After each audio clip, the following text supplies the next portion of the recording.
प्रधानमंत्री मोदी जी का आह्वान था और प्रधानमंत्री मोदी जी के मार्गदर्शन में 2017 के विधानसभा चुनाव के पहले भारतीय जनता पार्टी ने एक लोक कल्याण संकल्प पत्र जारी किया था। लोक कल्याण संकल्प पत्र में उत्तर प्रदेश की जनता के साथ कुछ वायदे किए गए थे और आज जब उत्तर प्रदेश में भारतीय जनता पार्टी सरकार के 5 साल पूरे हो रहे हैं और हम विधानसभा चुनाव के लिए वर्तमान में जनता जनार्दन का आशीर्वाद प्राप्त करने के लिए जा रहे हैं, तो मैं विश्वास के साथ कह सकता हूं कि भारतीय जनता पार्टी ने 2017 में जो कहा था, इन 5 वर्षों में एक एक संकल्प को मंत्र मान करके उसको पूरा करने का कार्य भी किया है। भाइयों बहनों, वर्तमान में पूरी दुनिया, पूरा देश और पूरा उत्तर प्रदेश कोरोना महामारी का सामना कर रहा है। कोरोना इस सदी की सबसे बड़ी महामारी है। भारत के अंदर प्रधानमंत्री मोदी जी के नेतृत्व में, उनके मार्गदर्शन में पूरा देश कोरोना प्रबंधन का जो कार्य कर रहा है वह दुनिया के लिए एक नजीर बना है। पूरी दुनिया ने उसे हाथों हाथ लिया है। जीवन और जीविका को बचाने का जो मॉडल है भारत का, वो आज पूरी दुनिया ने उसको सराहा है और ये कारण है 135 करोड़ की आबादी का भारत और दुनिया की सबसे बड़ी ताकत अमेरिका से अगर हम तुलना करते हैं तो भारत से, जिस अमेरिका की आबादी मात्र 35 करोड़ है, उस अमेरिका में कोरोना से भारत से लगभग 2 गुना मौतें हुई हैं।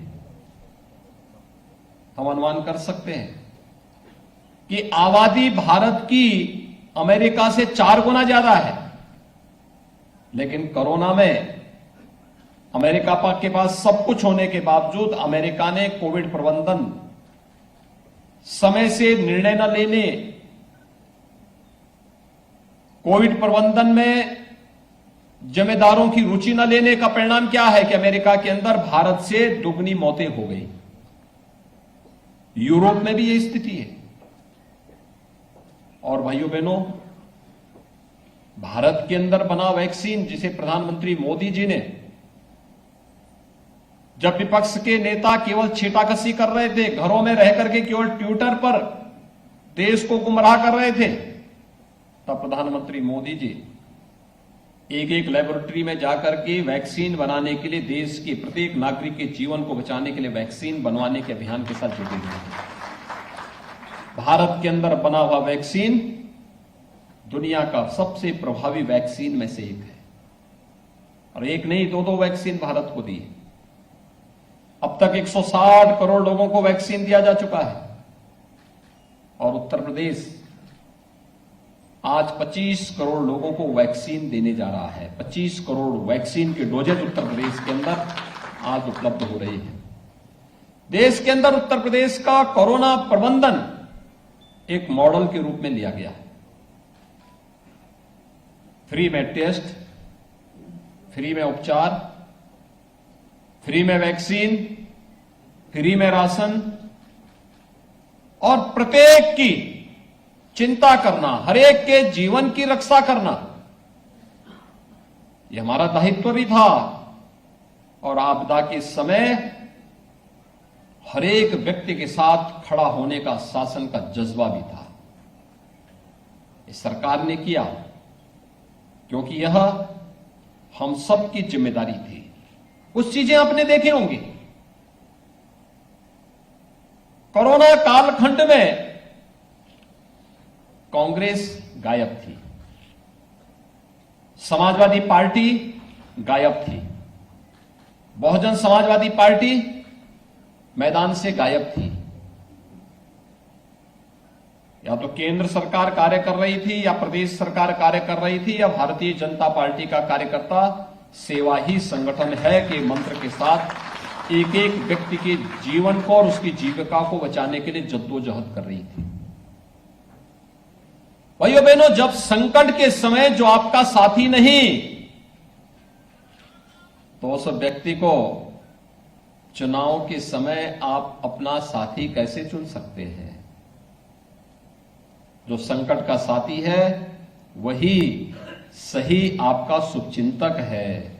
जो संकट में साथ छोड़ दे वह मित्र नहीं, वह शत्रु है। और मित्र और शत्रु की पहचान होना बहुत आवश्यक है।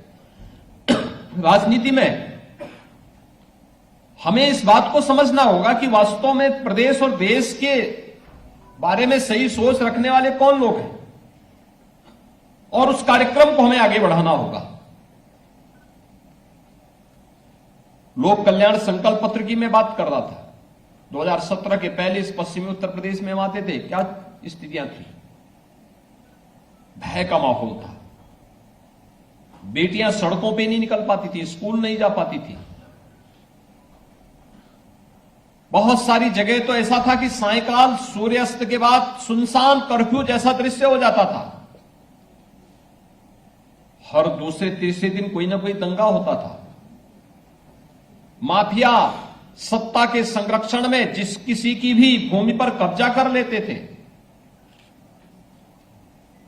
विकास के बारे में कोई सरकार का विजन नहीं था। शासन की योजनाओं का लाभ गरीबों को नहीं मिल पाता था। भारतीय जनता पार्टी ने राष्ट्रवाद, सुशासन और विकास के मुद्दे पर इस चुनावी समर में अपने संकल्प पत्र के साथ भारतीय जनता पार्टी आई थी। पहले ही घोषणा आपने देखी होगी। हम लोग जब 2017 में आए तो हमारी सरकार ने, भारतीय जनता पार्टी की सरकार ने पहली घोषणा की थी। हमने पहला निर्णय लिया था अवैध बूचड़खानों को बंद करने का, बेटियों की सुरक्षा के लिए एंटी रोमियो स्क्वाड के गठन करने का, और 86 लाख किसानों का 36,000 करोड़ रुपए का कर्ज माफी का। यह भारतीय जनता पार्टी का पहला फैसला था सरकार का। समाजवादी पार्टी की सरकार भी 2012 में आई थी। पहला फैसला क्या था? राम जन्मभूमि पर आतंकी हमला करने वाले आतंकवादियों के मुकदमों को वापस लेने का। फर्क साफ है भाइयों बहनों, ये फर्क साफ है। वे आतंकवादियों के मुकदमों को वापस लेते थे, माफियाओं को संरक्षण देते थे, प्रदेश के पेशेवर माफिया और हिस्ट्री सीटर उनका शागिर्द बनते थे, सत्ता को शोषण का माध्यम बनाते थे। हमने सत्ता को सेवा का माध्यम बनाया।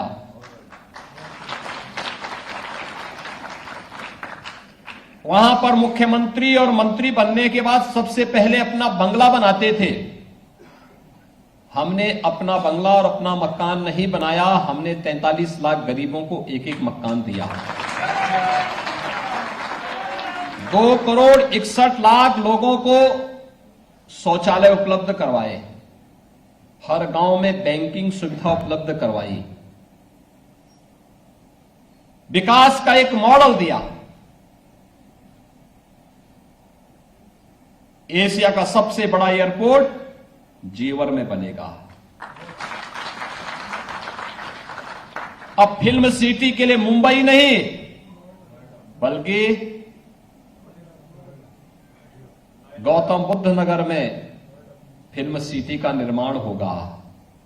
मेडिकल डिवाइस पार्क पश्चिमी उत्तर प्रदेश में बनेगा। अब किराना से पलायन नहीं, पश्चिमी उत्तर प्रदेश रैपिड रेल की प्रगति के साथ, तेजी के साथ आगे बढ़ने का कार्य करेगा।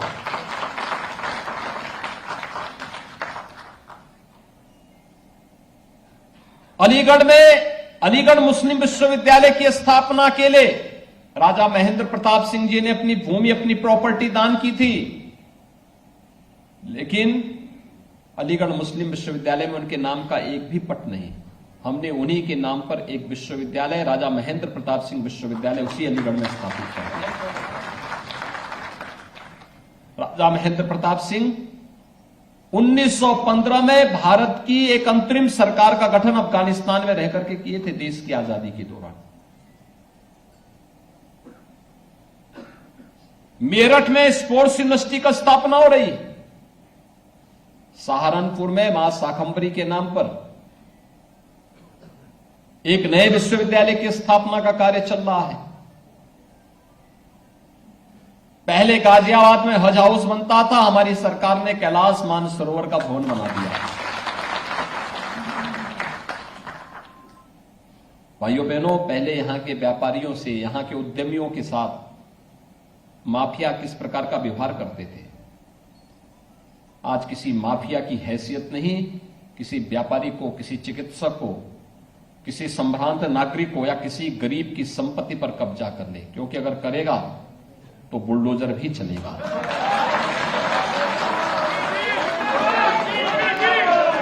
पहले इन गरीबों को मिलने वाला अन्न गरीबों के पास नहीं जाता था।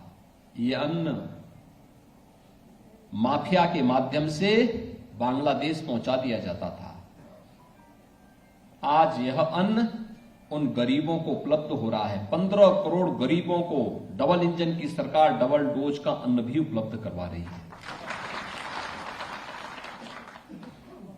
9 करोड़ लोगों को 5 लाख रुपए की सालाना स्वास्थ्य बीमा का कवर भी उपलब्ध कराया जा रहा है। और 1 करोड़ लोगों को 1000 रुपए वृद्धजन, विधवा महिलाएं और दिव्यांग जनों को 1000 रुपए हर महीने पेंशन की सुविधा भी उपलब्ध कराई जा रही है।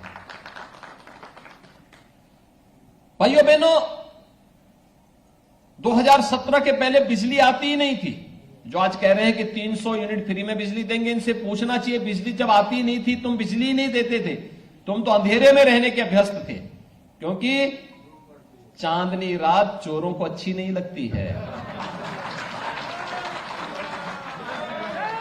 तो ये लोग बिजली दें, जब बिजली नहीं आएगी तो बिजली फ्री में करने की बात कहां से करते हो जी? क्यों बेवकूफ बनाते हो? क्यों आंखों में धूल झोंकने का काम करते हो? नए नए सगुफे हमने अपने युवाओं के लिए टैबलेट और स्मार्टफोन देने की कार्रवाई की। अब वो कह रहे हैं हम स्मार्टफोन हम भी देंगे। उनको मालूम नहीं कि उनको आना नहीं है, इसलिए कुछ भी बोल दो, कुछ भी बोल दो। कहते हैं हम पुरानी पेंशन बहाल करेंगे। जब ये पुरानी पेंशन रोकी गई थी तब उनके अब्बाजान ही प्रदेश के मुख्यमंत्री थे।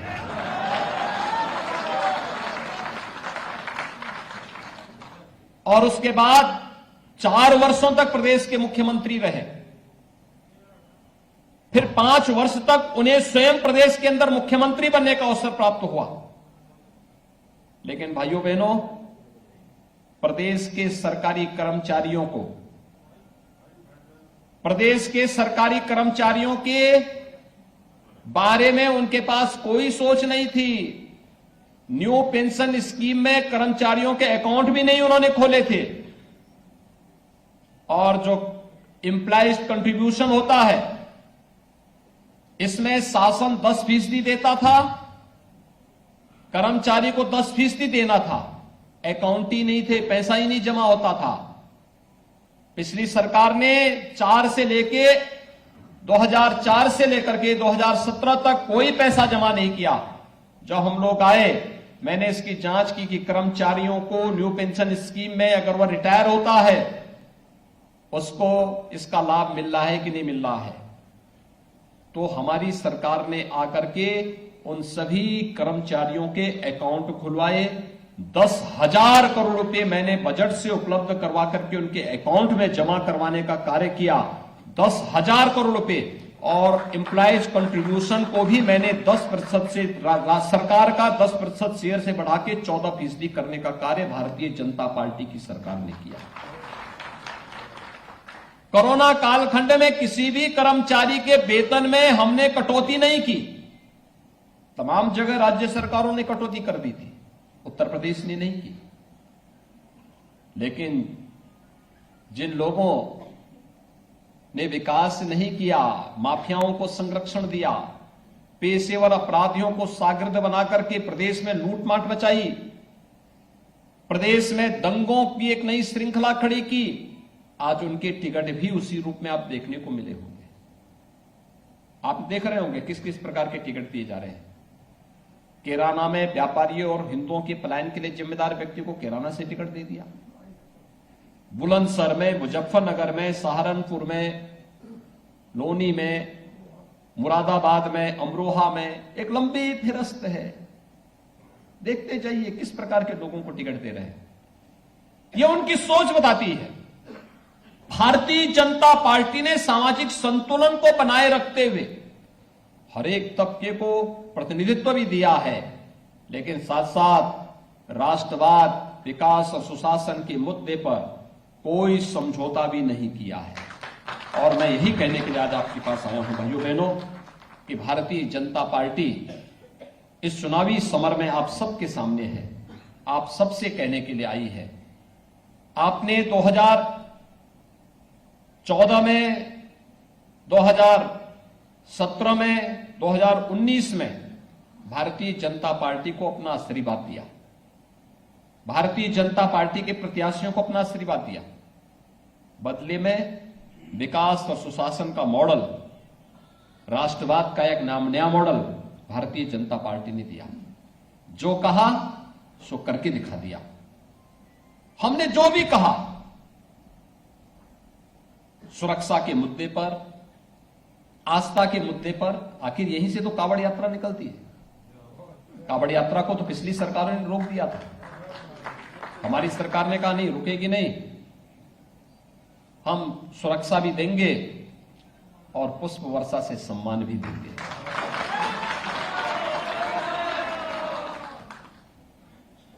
हमने तो नहीं रोका।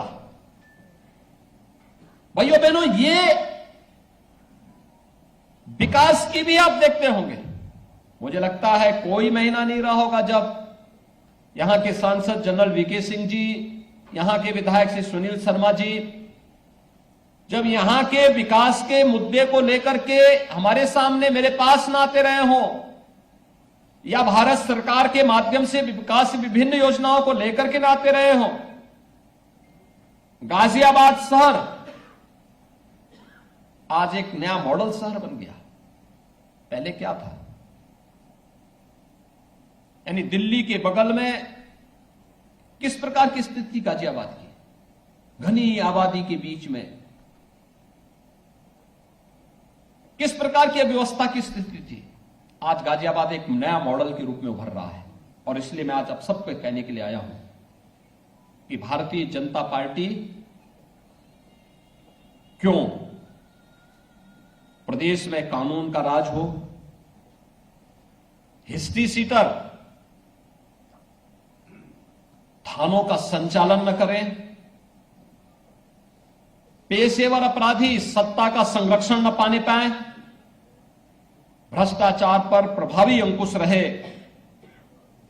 माफियाओं के खिलाफ बुलडोजर चलता रहे, दंगाइयों को सख्त सजा दी जा सके, तुष्टीकरण की राजनीति के लिए कोई स्थान न हो, सरकारी भर्ती में पारदर्शिता बनी रहे, गरीबों को किसी के सामने हाथ न फैलाना पड़े, बिजली निर्बाध रूप से 24 घंटा मिलती रहे, एक्सप्रेसवे जीवन की रफ्तार को बढ़ाती रहे, बहन बेटियों के सम्मान के साथ कोई गुंडा खिलवाड़ न कर सके।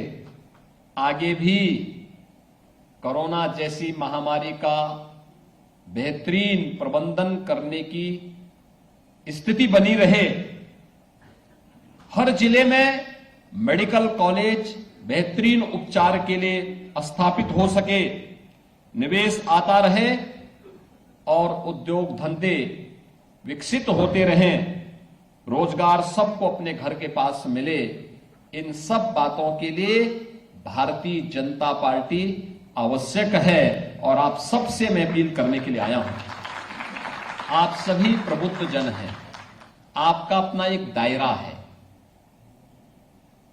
क्योंकि यहां पर इलेक्शन कमीशन की एक गाइडलाइन है और कोरोना प्रोटोकॉल भी है। उसमें एक सीमित संख्या में बुलाया गया है। रामलीला कमेटी के अध्यक्ष को बुला दिया गया होगा, शेष रामलीला कमेटी आपकी घर में बैठी होगी। किसी एक संगठन को आईएमए से जुड़े हुए किसी एक पदाधिकारी, 2 पदाधिकारियों को बुला दिया होगा, बाकी उनके सभी सदस्य पूरे इस महानगर के अंदर बिखरे पड़े हैं। अधिवक्ता परिषद से जुड़े हुए 1-2 पदाधिकारी आए होंगे, शिक्षक संघ से जुड़े हुए 1-2 पदाधिकारी आए होंगे, बाकी लोग अपने कार्य में व्यस्त होंगे।